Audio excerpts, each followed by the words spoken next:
दंडवत हो. परमेश्वराचे भजन पूजन करण्यासाठी जीवाच्या मनात ईश्वराबद्दल अर्थात आवडी असेल तर जवळ काही नसले तरी जीवाकडून शेवदास्य व परमेश्वराच्या ठिकाणी नित्य निमित्त विधीच्या माध्यमातून उपहार व अवसर क्रिया करण्याचा योग घडून आणतात व जीवाचे मनोरथ पूर्ण करतात. याचा बोध लीळेतून होतो.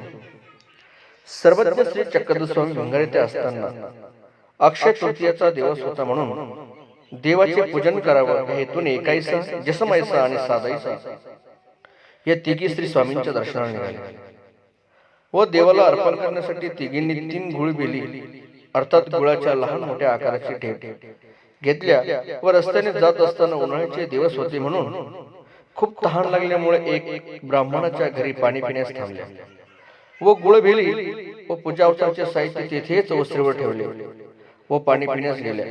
ब्राह्मणाच्या घरी नुकतेच गाय वेली असल्यामुळे तिथे तिचे वासरू ओसरीवर आले व त्याने तिथे ठेवलेले 3 गुळभेलीपैकी एक गुळभेली खाऊ लागले. तितक्यात साधायचा पाणी पिऊन बाहेर येत असताना तिने वासराला गुळभेली खाताना पाहिले.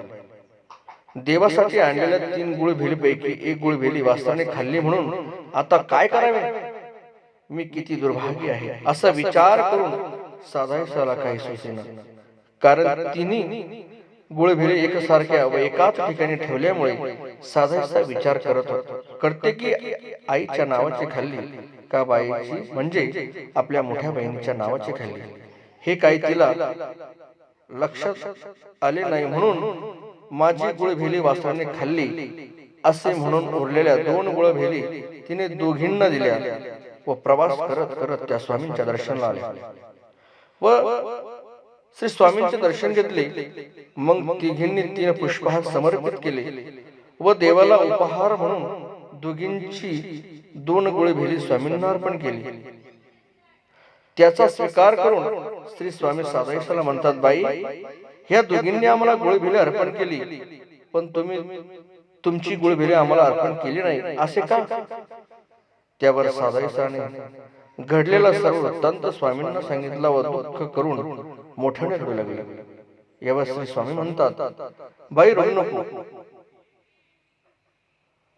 बाई रडू नका, ही घ्या गुळभेली आम्हाला अर्पण करा म्हणून स्वामींनी एक गुळभेली साधायसाला दिली. यावर साधायसा म्हणतात, जीजी देवाचे ते देवाचे काही द्यावे म्हणजे तुमचे घेऊन तुम्हाला अर्पण करायचे हे कसे, हे काही मला योग्य वाटत नाही. यावर सर्वज्ञ श्री चक्रधर स्वामी म्हणतात, बाई तुम्हापाशी काय असेल म्हणजे बाई तुमच्याकडे देवाला देण्यासारखे काय आहे आणि तुम्ही काय घेऊन आलात. मनुष्य जन्माला येताना मोकळ्या हाताने येतो व जाताना सुद्धा तसाच जातो. श्री स्वामी म्हणतात, बाई हे सकळही देवांचे पत्रम पुष्प फलतोय ह्या सर्व भौतिक वस्तू ईश्वरानेच निर्माण केल्या आहेत. त्यावर सर्व सत्ता ईश्वराची आहे. मग ह्यापेक्षा वेगळं जीव ईश्वराला काय देतो. मग या प्रकार साधायसाने श्री स्वामींनी दिलेली गुळभेली स्वामींना अर्पण केली. त्यात साधायसाचा समर्पण भाव होता म्हणून जीवाचे ईश्वरप्रती समर्पण हे जीवाचे खरे समर्पण आहे आणि म्हणून जीवाने ते शब्दातून हृदयातून अंतःकरणापूर्वक केले पाहिजे. दंडवत हो.